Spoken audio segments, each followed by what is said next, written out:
नजर सब पर। नमस्कार, मैं हूं दीप्ति शर्मा और आप सभी का स्वागत करती हूं टॉप 10 बुलेटिन में। आइए बिना देर किए सीधे रुख करते हैं अभी तक की 10 बड़ी खबरों का। मोदी सरकार ग्रामीण भारत को बदल रही है। वे मनरेगा युग से अलग खर्च कर रहे हैं। ग्रामीण भारत में धीरे धीरे बदलाव देखा जा रहा है।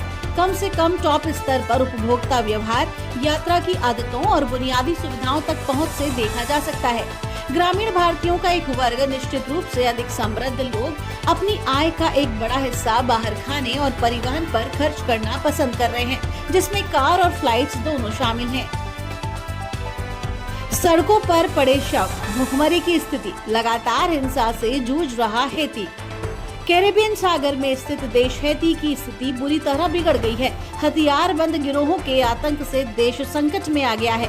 हिंसा के कारण लगभग 3,62,000 नागरिक अपने घरों से पलायन कर चुके हैं।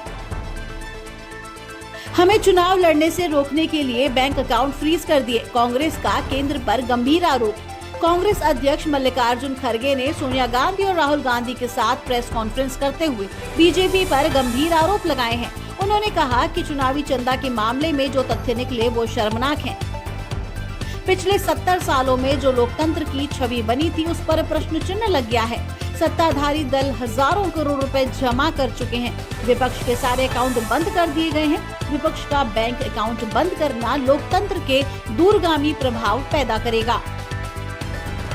सेबी ने अदालत से कहा, सुभाष चंद्रा के खिलाफ समन पर 3 सप्ताह तक कोई कार्रवाई नहीं करेंगे।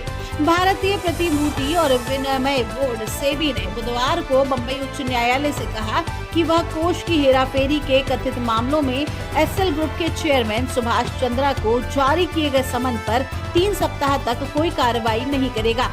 चंद्रा ने इसी महीने की याचिका दायर कर समन को चुनौती दी थी और इसे रद्द करने की अपील की थी।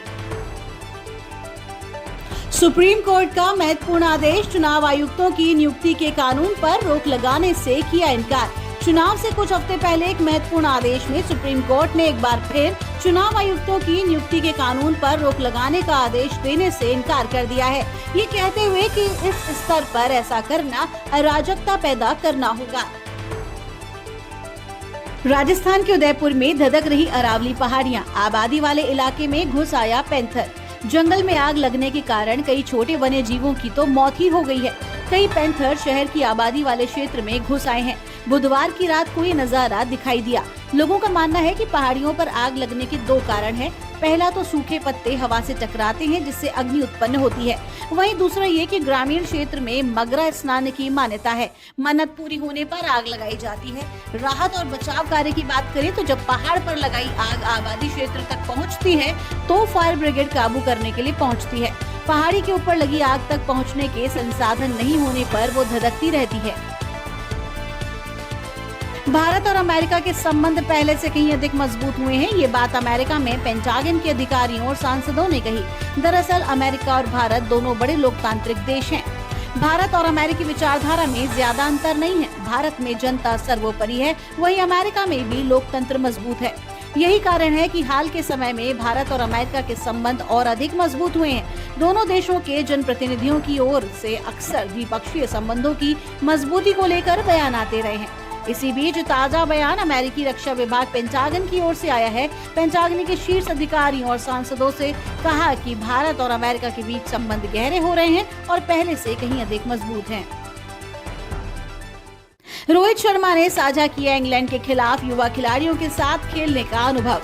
भारतीय कप्तान रोहित शर्मा ने इंग्लैंड के खिलाफ हाल में समाप्त हुई टेस्ट श्रृंखला के दौरान पदार्पण करने वाले खिलाड़ियों की प्रशंसा करते हुए बुधवार को कहा कि उन्होंने इन युवा क्रिकेटरों के साथ खेलने का भरपूर आनंद लिया है। सदगुरु की खराब तबीयत को देखकर कंगना हुई इमोशनल, बोली वो ठीक हो जाएं वरना सूरज नहीं उगेगा। कल यानी कि बुधवार को आध्यात्मिक नेता सदगुरु की कल अचानक तबीयत खराब हो गई थी। बता दें, गुरु सदगुरु जगी वासुदेव की ब्रेन सर्जरी हुई है और वो पिछले 4 हफ्तों से गंभीर सिर दर्द से पीड़ित थे और इसके बाद उन्हें 17 मार्च को दिल्ली के अपोलो अस्पताल में ब्रेन सर्जरी हुई है। गोविंदा ने दोबारा रचाई शादी, 60 साल की उम्र में सच्चे प्यार को पहनाई वरमाला। माधुरी सहित बड़े दिग्गज बने गवाह। गोविंदा बॉलीवुड के मोस्ट पॉपुलर एक्टर हैं। उनके डांस से लेकर कॉमेडी और एक्टिंग के आज भी करोड़ों दीवाने हैं। फिलहाल गोविंदा काफी समय से बड़े पर्दे से दूर हैं, लेकिन छोटे पर्दे पर अक्सर एक्टर अपनी पत्नी संग रियलिटी शो में बतौर गेस्ट नजर आते रहते हैं। वहीं इन दिनों टीवी पर धमाल मचा रहे डांस रियलिटी शो डांस दीवाने 4 के सेट पर भी गोविंदा अपनी पत्नी सुनीता संग पहुँचे थे। इस शो को बॉलीवुड एक्ट्रेस माधुरी दीक्षित और सुनील शेट्टी जज कर रहे हैं। वहीं अपकमिंग एपिसोड में गोविंदा अपने सच्चे प्यार से 60 साल की उम्र में फिर से शादी करते आएंगे नजर। इसकी वीडियो अब सोशल मीडिया पे वायरल हो रही है। ये थी अभी तक की 10 बड़ी खबरें। देश विदेश की ताजा तरीन खबरों के लिए जुड़े रहिए थर्ड आई न्यूज नेटवर्क के साथ। नजर सब पर।